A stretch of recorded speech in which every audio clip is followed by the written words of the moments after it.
5వ అధ్యాయం. గలతీ పత్రిక 5వ అధ్యాయం 7వ వచనం అందరము కలిసి చదువుదాం. గలతీ పత్రిక 5వ అధ్యాయము 7వ వచనం అందరము కలిసి చదువుదాం. మీరు బాగుగా పరిగెత్తుచుంటిరి, సత్యమునకు విధేయులు కాకుండా మిమ్మను ఎవడు అడ్డగించెనో. మళ్ళీ ఇంకొకసారి చదువుదాం. మీరు బాగుగా పరిగెత్తుచుంటిరి, సత్యమునకు విధేయులు కాకుండా మిమ్మను ఎవడు అడ్డగించను. ప్రభు సాయం నిమిత్తం చిన్న ప్రార్థన చేస్తాం. పరిశుద్ధుడైన తండ్రి, ప్రేమ నమ్మకం గల పరలోకపు తండ్రి, చదువుకున్న లేఖన భాగం మాకు అర్థమన్నట్లు సహాయపడము. యోగ్యమైన విధానములో మా జీవితాలు సరిచేసుకొని బలలో చేవేటకు సహాయం చేయండి. మమ్మల్ని పవిత్రపరచము, పరిశుద్ధపరచము. నీ మాటలు మాకు అనుగ్రహించము. నీ సిలువ చాటు మరుగు చేసుకున్నాము. మమ్మల్ని అందరినీ ఖాళీ చేయము. నీ మాటలు ప్రభువా మాకు వినిపించుము నాయన. మా హృదయములో యేసుకు తప్ప ఇంకెవరికి చోటు ఉండకూడదు. మేము యేసును చూచే కన్నులు మాకు దయచేయండి. మా దృష్టి తొలగిపోకుండా కాపాడుము. వచ్చిన ప్రియులందరినీ బట్టి నేను కొందనాలు చెల్లిస్తూ ముందున్న సమయం దీవెనకరంగా చేసి నడిపించి సహాయపడమని యేసు క్రీస్తు ప్రభు నామమున ప్రార్థించి స్తుతించి అడిగి వేడుకుంటున్నాం తండ్రి. ఆమేన్. అందరి ప్రైజ్ లార్డ్ మా. Praise Lord. గలతీ పత్రిక 5వ అధ్యాయము 7వ వచనము అందరము కలిసి చదువుదాం. గలతీ పత్రిక 5వ అధ్యాయము 7వ వచనం అందరము కలిసి మళ్ళీ ఇంకొకసారి చదువుదాం.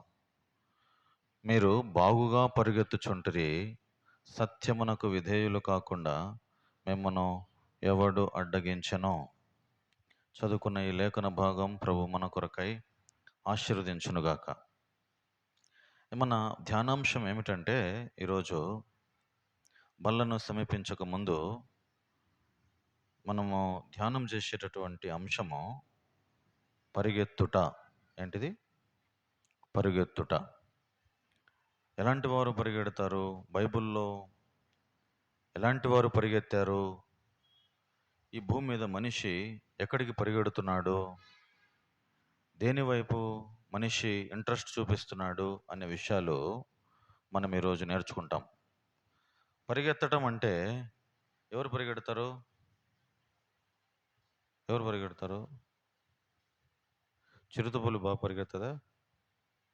పరిగెత్తదా లేదా? ఎంత ఫాస్ట్ పరిగెడుతుంది? చిరుతపులి బాగా పరిగెడుతుంది. జంతువుల్లో గుర్రం కూడా పరిగెడుతుందా లేదా? గుర్రం. బైబిల్లో అన్నిటికంటే ఫాస్ట్గా పరిగెత్తేది ఏంటంటే, బైబిల్లో రాయబడి ఉంది, పరిగెత్తేది ఏం పరిగెత్తది? వాక్యం పరిగెడుతుందంట. ఏమంట? వాక్యం. ఒక శతాధిపతి యేసుప్రభు దగ్గరికి తన దాసులను పంపించి, నీ మాట మాత్రం సెలవి ప్రభు, నా దాసుడు స్వస్థపరచబడతాడు అని అంటాడు. ఆయన ఇక్కడి నుంచి మాట చెప్పగానే అక్కడ ఆయన బాగుపడిపోయినాడు. అంటే ఈ నుంచి ఈడ మాట, నువ్వు స్వస్థత నొందు అని అన్నాడు. అక్కడ ఏమైపోయింది? ఆయన స్వస్థత వచ్చేసింది ఆయనకు. అంటే ఆ మాటలో ఎంత ఉంది అంటే, వాక్యము ఎంత వేగంగా పరిగెడుతుంది? వాక్యం ఉంది, ఆ మాట ఉంది. దేవుని వాక్యము బహువేగంగా పరిగెడుతుందంట. దేవుని వాక్యము బహువేగంగా పరిగెడుతుంది. దేవుడు ఒకే మాట పలికినాడు. ఏమని పలికినాడంటే, ఆకాశము భూమి కలుగునుగాక అన్నాడు.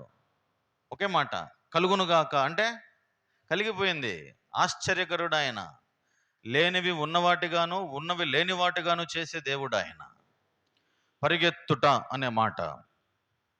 మనిషి ఉదయం నుంచి లేచిన వెంటనే పరిగెడుతూనే ఉన్నాడు. పడుకునేంత వరకు పరిగెట్టడా? ఈ రోడ్డు మీద చాలా మంది పరిగెడుతున్నారు. ఇప్పుడు కార్లో పరిగెడుతున్నారు, 2 వీలర్లో పరిగెడుతున్నారు, ఆటోలో, లారీల్లో. ఎవరినన్నా ఆపి కొంచెంసేపు ఉండు కాఫీ తాగుదామని అంటే ఉంటాడా? నేను పరిగెత్తేది పరిగెత్తాలా అంటాడు. అవుతాడా? ఎవడు ఆగడు. వాడు పరిగెత్తాల్సిందే. ఎక్కడికి పరిగెట్టాలా? ఎక్కడికి పరిగెడుతున్నాడంటే, బైబిల్ చెప్తుంది, గురి చూడని వాని వలె పరిగెడుతున్నారు. మనిషి ఎక్కడ పరిగెడుతున్నాడు? మనిషికి ఒక గురి లేదు, ఒక గమ్యం లేదు. ఏ వ్యక్తినైనా పలకరించో, ఏ వ్యక్తితో అయినా మాట్లాడు నువ్వు పోయి. ఏనాయనా నువ్వు ఎక్కడికి పోతున్నావు? నువ్వు చచ్చిపోయిన తర్వాత ఎక్కడికి పరిగెడతావు? నీ ఆత్మ ఎక్కడికి పోతుంది అని అంటే వానికి ఒక అర్థం ఉందా? చెప్తాడా? చెప్పలేడు. ఎక్కడికి పరిగెడుతున్నారు తెలిసిన మనిషి పరిగెట్టేటటువంటి స్థలాలు ఎక్కడికున్నాయంటే బైబిల్ చెప్తుంది. సామెతల గ్రంథం 1వ అధ్యాయం 16వ వచనం. సామెతల గ్రంథం 1వ అధ్యాయం 16వ వచనం చదవండి ఎవరన్నా. కీడు చేయుటకై వారి పాదములో పరుగులెత్తును, త్వరపడుచుందురు. నరహత్య చేయుటకై వారు త్వరపడుచుందురు. ఎక్కడ పరిగెడుతున్నాడు మనిషి? కీడు చేయడానికి పరిగెడుతున్నాడు. కీడు చేయడానికి పరిగెడుతున్నాడు. ఒకరి పొట్ట కొడుతున్నాడు, ఒకరికి అన్యాయం చేస్తున్నాడు, ఒకరి భూమి ఇంకొకరు రాయిస్తున్నాడు, లంచాలు తీసుకుంటున్నాడు. సార్ ఇదేం సార్ ఇట్లా అన్యాయం జరిగిందంటే మళ్ళీ రాపో అని అంటాడు. సార్ ఇదేం సార్ ఇన్ని రోజులు తిప్పించుకుంటున్నావు ఆఫీస్కి అని అంటే సర్వర్ డౌన్, పో ఇంకొకసారి రాపో అని అంటాడు. కీడు చేయడానికి మనిషి ఏం చేస్తున్నాడు? పరుగులెత్తుతున్నాడు. ఒకరిని అన్యాయం చేస్తున్నాడు, ఒకరిని మోసం చేస్తున్నాడు, ఇబ్బంది పెడుతున్నాడు. నరహత్య చేయడానికి పరిగెడుతున్నాడు, త్వరపడుతున్నాడంట. మనిషి దేనికి పరిగెడుతున్నాడు? కీడు చేయడానికి కీడుకు ప్రతి కీడు చేసేది మనసు మనకు ఉండకూడదు. ఆ బల్లను సమీపించేటప్పుడు కీడు అనే మాట మనకు ఉండకూడదు. కీడు చేసేటటువంటి ఆ దృష్టి కూడా మనకు ఉండకూడదు. ఇంకా ఎక్కడ పరిగెడుతున్నాడంటే ఇదే సామెతల గ్రంథం 7వ అధ్యాయంలో ఎక్కడ పరిగెడుతున్నాడు చూడండి మనిషి. సామెతల గ్రంథం 7వ అధ్యాయము 21వ వచనం. లాలన మాటల చేత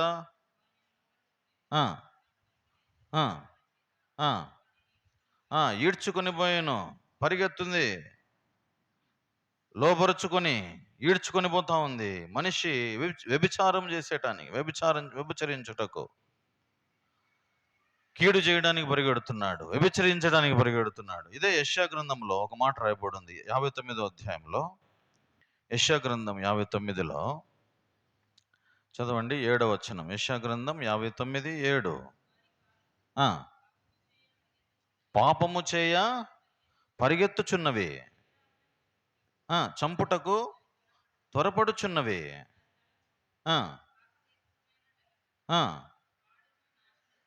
ఎక్కడ పరిగెత్తున్నాయి? మొత్తం మీద ఈ పాదములు ఎక్కడ పరిగెడుతున్నాయి?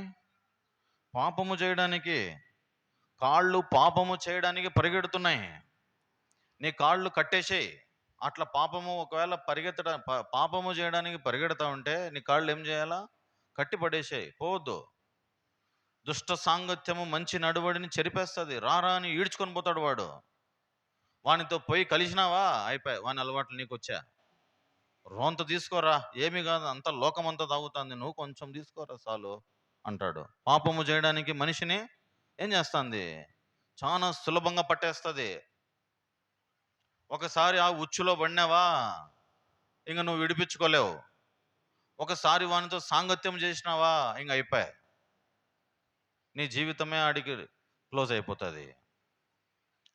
పాపము చేయడానికి పరిగెడుతున్నాయంట. ఇంకా చదవండి, దాని కింద ఏముంది?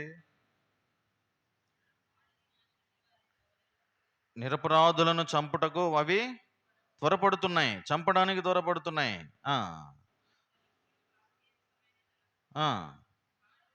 పాడును నాశనమును వారి త్రోవలో ఉన్నాయి.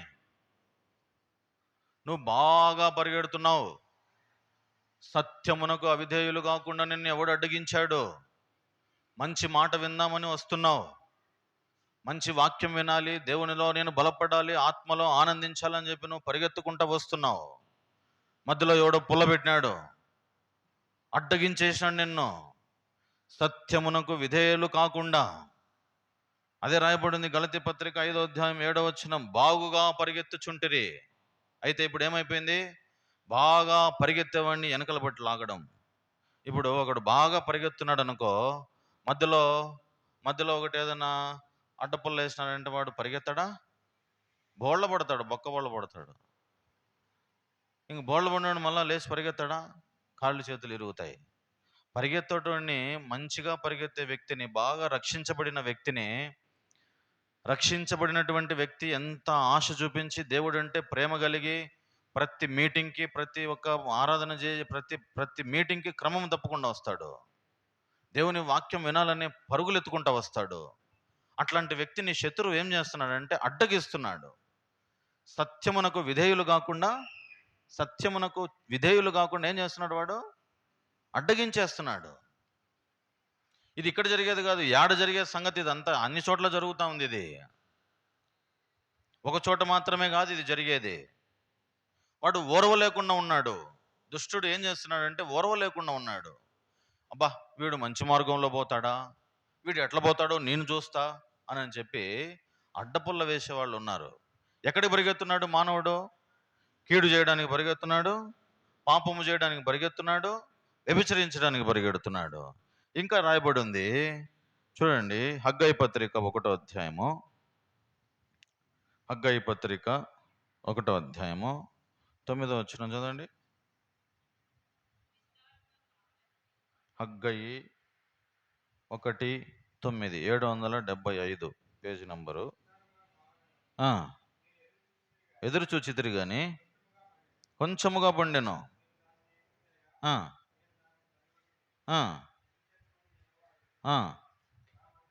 పాడై ఉండగా మీరందరూ మీ ఇండ్లు కట్టుకొనుటకు త్వరపడుట చేతనే కదా.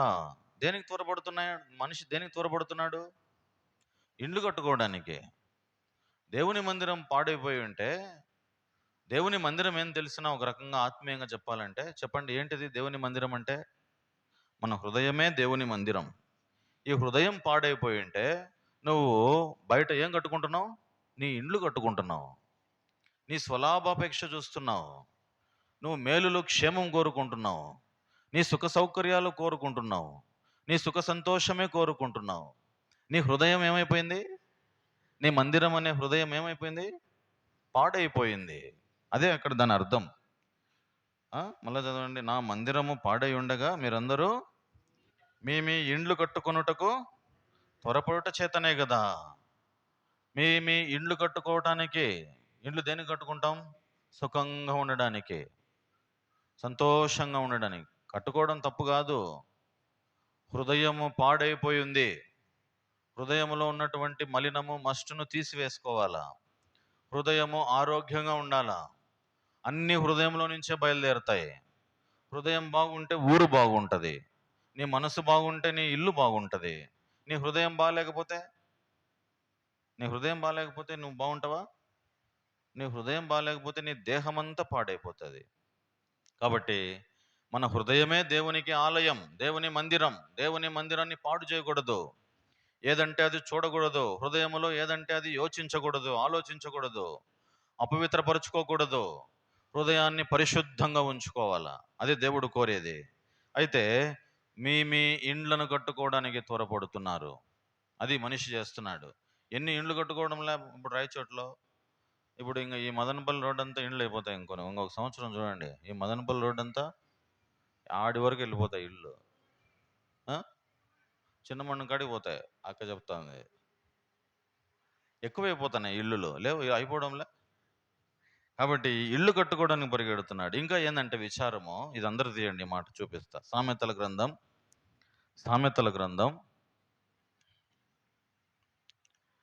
24వ అధ్యాయం. సామెతల గ్రంథం 24, 33, 34. సామెతల గ్రంథం 24వ అధ్యాయము 33, 34 వచనం. ఇంకా కొంచెము నిద్ర, ఇంకా కొంచెము కునుకుపాటు, పరుండుటకై ఇంకా కొంచెము చేతులు ముడుచుకొనుట, వీటి వలన నీకు దరిద్రత పరుగెత్తి వచ్చును. ఏమొస్తుంది ఇంటికి? తంటా నా ఇంటరా అని వెంట పెట్టుకొని రావడమే దాన్ని. ఏంది? దరిద్రతను. దరిద్రత ఎట్లొస్తుంది? ఎట్లొస్తుంది మా దరిద్రత? ఇప్పుడు చదువుకున్నాం, అక్కడే పైన రాయబడి ఉంది కారణం. కొంచెము నిద్ర, కొంచెం కొనుకుపాటు, ఇవన్నీ ఏంటివి? దీనికి కారణం సోమరితనం. సోమరితనం ఉంటే ఇంట్లో ఇల్లు పాడైపోతుంది. సోమరితనం లేకుండా ఉండే ఇల్లు అది ఎప్పటికైనా నిలుస్తుంది. ఇంకొద్దిసేపు పడుకుందాం, ఇంకొద్దిసేపు నిద్రపోదాం అని చెప్పి అనుకున్నాం అనుకో, ఏమొస్తుంది నీ ఇంటికి? దరిద్రత పరిగెత్తుకుంటూ వచ్చేస్తుంది.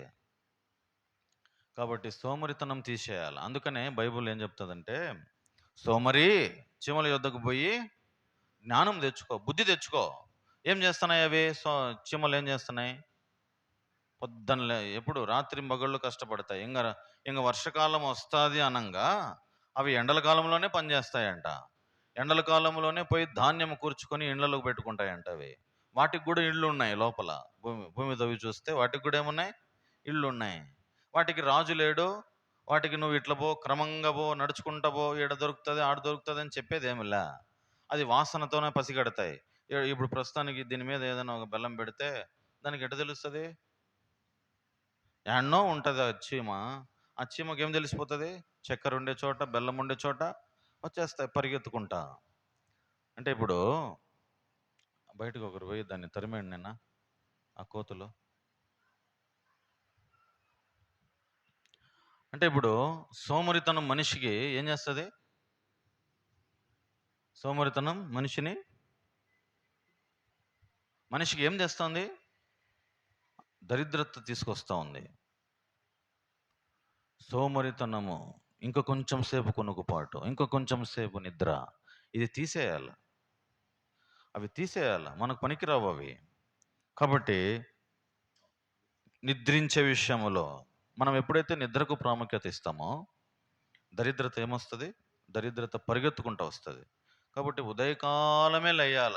వేకువజామునే లేస్తే దేవుడు మంచి మంచి ఆలోచనలు ఇస్తాడు, బుద్ధి ఇస్తాడు, జ్ఞానం ఇస్తాడు, తెలివి ఇస్తాడు. మనం ఎంతసేపు 10 గంటలకు లేచి నిదానంగా తీరిగ్గా పోయినాం అనుకో ఏడికైనా, అప్పుడు నీకేమవుతుంది? దరిద్రతనే వస్తుంది పరిగెత్తుకుంటా. దేవుడు చెప్పే మాటలు ఎట్లా ఉంటాయంటే చురుకుతనంగా ఉంటాయి. ఈ మాటలు పాటించే వాళ్ళు చురుకుగా ఉంటారు. దేవుడిని నమ్మినటువంటి విశ్వాసి ఎప్పుడు కూడా చురుకుగా ఉంటాడు. ఇంకా రాయబడిన మాట ఏంటంటే, ఒకటి దేనికి పరిగెడుతున్నాడంటే 2వ రాజుల గ్రంథము 5వ అధ్యాయము 20వ వచనం తీయండి ఎవరన్నా. 2వ రాజుల గ్రంథం 5వ అధ్యాయము 20వ వచనం. ఆ ఆ ఆ ఆ ఆ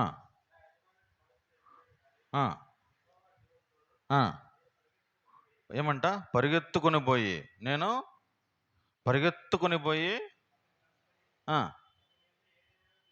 ఆ ఆ పరుగున వచ్చుచున్న వానిని చూచి పరిగెత్తున్నాడు ఇతను. పరుగున పరిగెత్తుతున్నాడు ఇతను. దేనికి పరిగెత్తున్నాడు?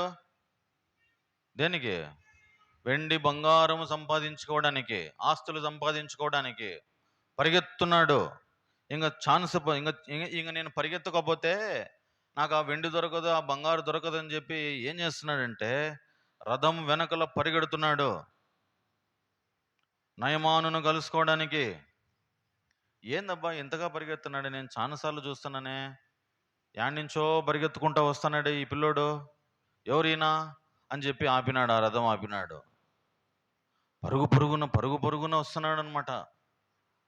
నా యజమానుడు పంపించినాడు, నువ్వేదో బహుమానం తీసుకొచ్చినావు అంట కదా నా యజమానునికి, ఆ బహుమానము నా నా యజమానుడు తీసుకొని రమ్మని చెప్పి అబద్ధం చెప్పి ఆ బహుమానం ఏం చేసినాడు? ఇప్పుడు ఇతను తీసుకున్నాడు. అబద్ధం చెప్పడము, దొంగిలించడం, తీసుకోవడం. అది తీసుకున్నాడు. చూడండి 22వ వచనం ఏం తీసుకున్నాడు చూడండి. ఏమేమి తీసుకున్నాడు అక్కడ రాయబడి ఉంది. 22 2వ రాజుల గ్రంథం 5వ అధ్యాయం 22వ వచనం.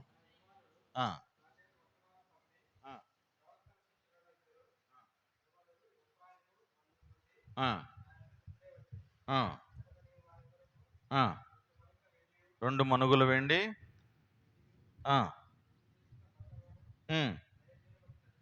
దయచేయమని సెలవిచ్చున్నాడు. నేను చూడు ఎంత అబద్ధం చెప్తున్నాడు. నా చేత వర్తమానం పంపించినాడు అనని ఏమడిగినాడు? 2 మణుగుల వెండి, 2 దుస్తుల బట్టలు. అందుకు నయమాను ఏమన్నాడు?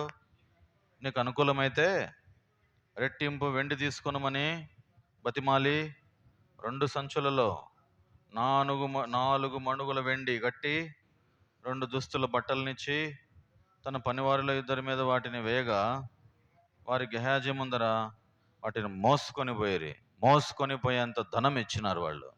ఎవరు ఇచ్చినాడు? నయమాను. సంపాదించినాడు, పరుగున పోయి పరిగెత్తుకొని పోయినాడు. ఒకవేళ నేను పరిగెత్తకుండా పోతే అది నేను మిస్ చేసుకుంటాను, నేను పోగొట్టుకుంటానని చెప్పి పరుగున పోయి ఆ వెండిని, ఆ దుస్తులను సంపాదించుకున్నాడు మోయలేనంత. ఇప్పుడు ఏమైంది? అది ఇంటికి తెచ్చి పెట్టుకున్నాడు. పాపిష్టి సొమ్ము. అబద్ధం చెప్పి తీసుకొచ్చినాడు. మోసం చేసి తీసుకొచ్చినాడు. నా యజమానుడు చెప్పినాడని చెప్పి అబద్ధం చెప్పి ఆ పాపిష్టి సొమ్ము తెచ్చుకొని ఇంట్లో పెట్టుకున్నాడు. అది నీకు నిద్రనిస్తుందా? నీకు నెమ్మది ఇస్తుందా? సంతోషాన్ని ఇస్తుందా? ఆ సొమ్ము నువ్వు ఎన్నో దొంగిలించిన నీళ్లు చాలా తీగా ఉంటాయంట. బైబిల్ చెప్తుంది. ఏమంట? దొంగిలించిన నీళ్లు, దొంగతనం చేసుకొని వచ్చి ఇంటికి తెచ్చిన నీళ్లు ఎట్లుంటాయంట? ఇంట్లో చక్కెర వేసుకొని బాగా షర్బత్ చేసుకుని నీళ్లు తీగ ఉండవు. పక్కన ఏమైతే దొంగిలిస్తామో అవి మాత్రమే తీయగా ఉంటాయి. బైబిల్ చెప్తుంది అన్నమాట. కాబట్టి దొంగతనం చేసుకొని తెచ్చిపెట్టుకున్నాడు పాపిష్టి సొమ్ము. కొంతమంది రైల్వే డిపార్ట్మెంట్లో పనిచేస్తారు. ఆ రైల్వే డిపార్ట్మెంట్ దగ్గర ఏదైనా ఇనప వస్తువులు ఉంటాయి. బాగా ఆ ఇనప వస్తువులు తెచ్చుకొని ఇళ్లలో పెట్టుకొని ఉంటారు. కొంతమంది ఆర్టీసీ డిపోలలో పనిచేస్తారు. డిపోలో పనిచేసే వాళ్ళు ఇంట్లో ఆర్టీసీ సామాన్లు అన్నీ తెచ్చుకొని ఇంట్లో పెట్టుకుంటారు.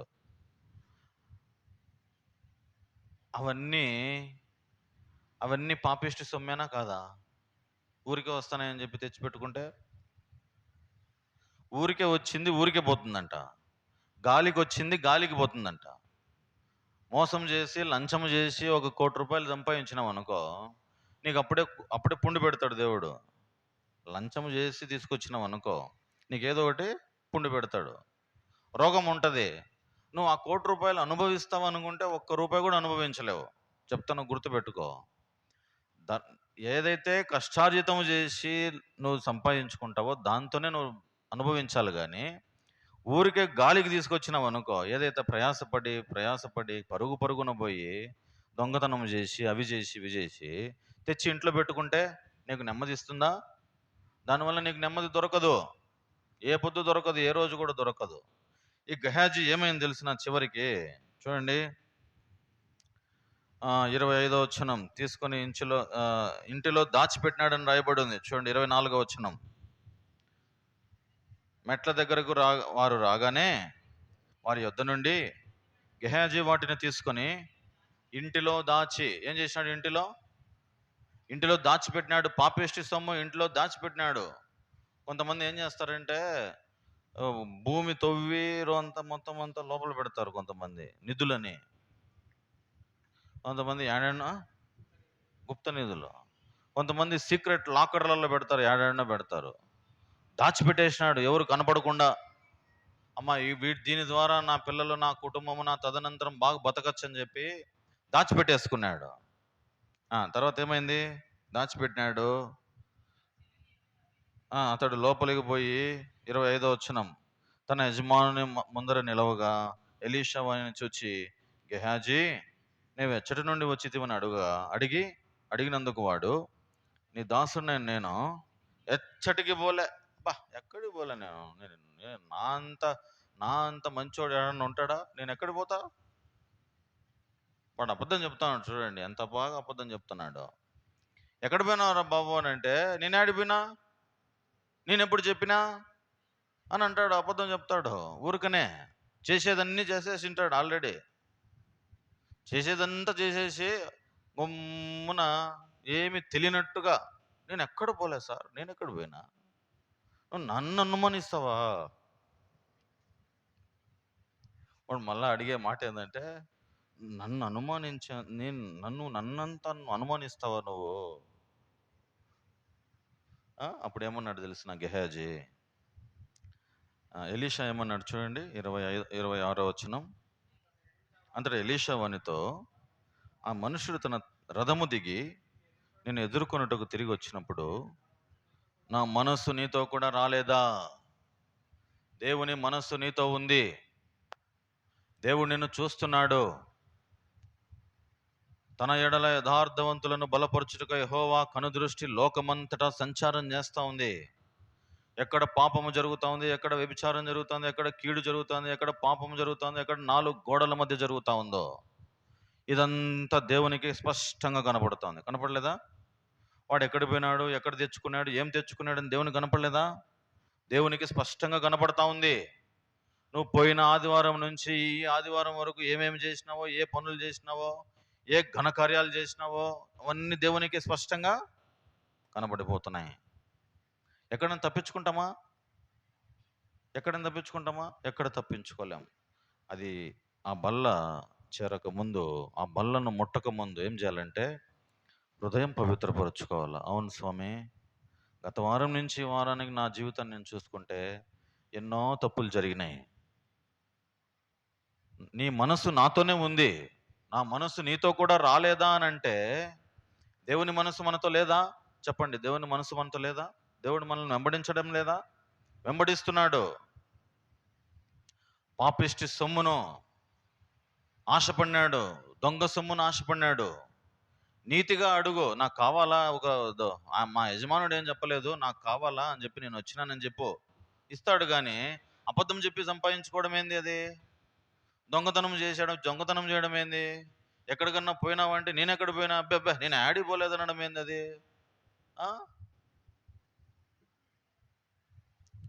దేవుణ్ణి మోసం చేస్తున్నాడు. నువ్వు ఎవరినైనా మోసం చేయొచ్చు, కానీ దేవుణ్ణి చేయొచ్చునా? దేవుణ్ణి మోసం చేయకూడదు. ఏం జరిగింది తర్వాత? లాస్ట్కు ఏం జరిగిందండి? 26వ వచనం.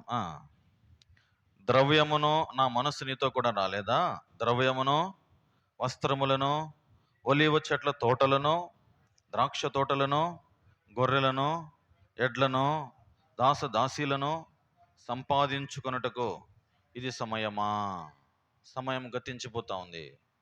ఎప్పుడు కూడబెట్టుకుందాం, ఎప్పుడు దోచుకుందాం, ఎప్పుడు సంపాదించుకుందాం, ఇంకా 4 రాళ్ళు వెనకలేసుకుందాం, ఇంకా సంపాదించుకుందాం, కూడబెట్టుకుందాం అని అనుకోవద్దు. ఇది సమయం కాదు. ఇంకా విడిచిపెట్టి వెళ్ళిపోవాల్సిందే. ఈ గుడారం విడిచిపెట్టి వెళ్ళిపోవాల్సిందే. ఒక రోజు దగ్గర పడతా ఉంది. ఒక రోజు సమీపించిందంటే మనం ఇంక మరణానికి దగ్గర అవుతున్నాం. ఈ దినం గతించిపోతే నేను మరణానికి దగ్గర అవుతున్నా. ఎక్కడ పూడ్చిపెట్టబడతానో ఎక్కడో ఉంది, నాకు మొత్తం మీద నా మరణం దగ్గర పడతా ఉంది. కాబట్టి మరణానికి నేను సమీపించక పూర్వమే ఇది సమయమా? గెహాజీ, ఇది సంపాదించుకోవడానికి సమయమేనా? వెండి దుస్తులు, ఇంకా ఏం రాయబడింది? ద్రాక్ష తోటలు, గొర్రెలు, ఎడ్లు, దాసదాసీలు, ఒలీవ చెట్లు, దాసదాసీలను సంపాదించుకోవడానికి ఇది సమయమా? దేవుడు నిన్ను అడుగుతున్నాడు, ప్రశ్నిస్తున్నాడు. నువ్వు సంపాదించింది చాలు, నీకేమీ తక్కువ లేకుండా దేవుడు చూస్తాడు. దేవుని మీద భారం వేయి, అతి ఆశపడద్దు. గెహాజీ ఆశపడినాడు. కాబట్టి చివరికి ఏం సంపాదించుకున్నాడంటే 27వ వచనంలో, నయమానుకు కలిగిన కుష్టు నీకును నీ సంతతికిని సర్వకాలం అంటే ఉండును అని చెప్పగా, వాడు మంచు వలె తెల్లనైన కుష్ఠము కలిగి ఎలీషా ఎదుటి నుండి, ఇది అవసరమా నీకు? ఈ కుష్ఠరోగం నీకు అవసరమా? నెమ్మదిగా ఉండే వ్యక్తివి, బాగా బ్రతికే వ్యక్తివి, 3 పూట్ల దేవుడు ఏదో పెడతా ఉంటే అది తింటా సంతోషంగా దేవుని వాక్యం వింటా ఉండేవాడివి, పాటలు పాడుకుంటా ఆనందంగా సంతోషంగా. ఇప్పుడు పాపిష్టి సొమ్ము తెచ్చుకొని ఇంట్లో పెట్టుకున్నావు, అబద్ధాలు చెప్పేది నేర్చుకున్నావు, మోసం చేసేది నేర్చుకున్నావు, మళ్ళా మాయ మాటలు చెప్పడం. అమ్మ నన్ను అనుమానిస్తావా నువ్వు? నా గురించి నీకు తెలియదా అని చెప్పడం ఒకటి. అంటే దేవునికి తెలియదని దేవుణ్ణే మోసం చేయడము. ఎంత భ్రష్టు పట్టిపోయినావు నువ్వు. దేవుడు అడిగే ప్రశ్న, నీలో ఏ తప్పిదమైనా సరే తీసివేసుకో. దేవుడు క్షమించటానికి సిద్ధమైన మనసు గలవాడు. బాగా పరిగెత్తుతున్నావు, అయితే మధ్యలో నిన్ను ఎవరో అడ్డగించినారు. మంచి మార్గంలో పోయే వ్యక్తివి నువ్వు, అయితే ఎవరో మధ్యలో నిన్ను బలవంతం చేసినారు, ఇబ్బంది చేసినారు, దేవుని మందిరానికి రానియకుండా చేసినారు, నిన్ను మధ్యలో ఇబ్బంది పెడుతున్నారు, నీ ఆత్మ నీ ఆత్మలో ఎదుగుదల లేకుండా చేస్తున్నారు. కాబట్టి అవన్నీ చూడొద్దు. అవన్నీ చూసినావంటే నువ్వు రాలిపోతావు, జారిపోతావు. కాబట్టి మనిషి దేనికోసం ప్రయాసపడుతున్నాడు, దేనికోసం పరిగెడుతున్నాడు? కీడు కొరకు పరిగెడుతున్నాడు, పాపము చేయడానికి పరిగెడుతున్నాడు, వ్యభిచరించడానికి పరిగెడుతున్నాడు. ఇంకా దేనికి? సోమరితనం, నిద్రపోవడానికి. ఇంటికి పోయి ఏం చేస్తాడంటే బాగా తిని పడుకుంటా అంటున్నాడు వాడు. ఏమంటాడు? తిని ఏమంటావు పని? ఏం చేస్తున్నారు నువ్వు అంటే, నేను డ్యూటీలో ఉన్నాను అన్నాడు. డ్యూటీ ఏమిటో నీ డ్యూటీ అంటే, తినడం పడుకోవడమే నా డ్యూటీ.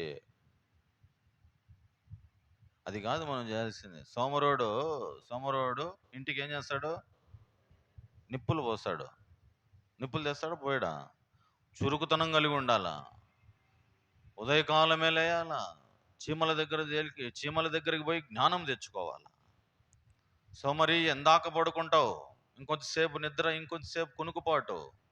నిద్రపోవడానికి సమయమా?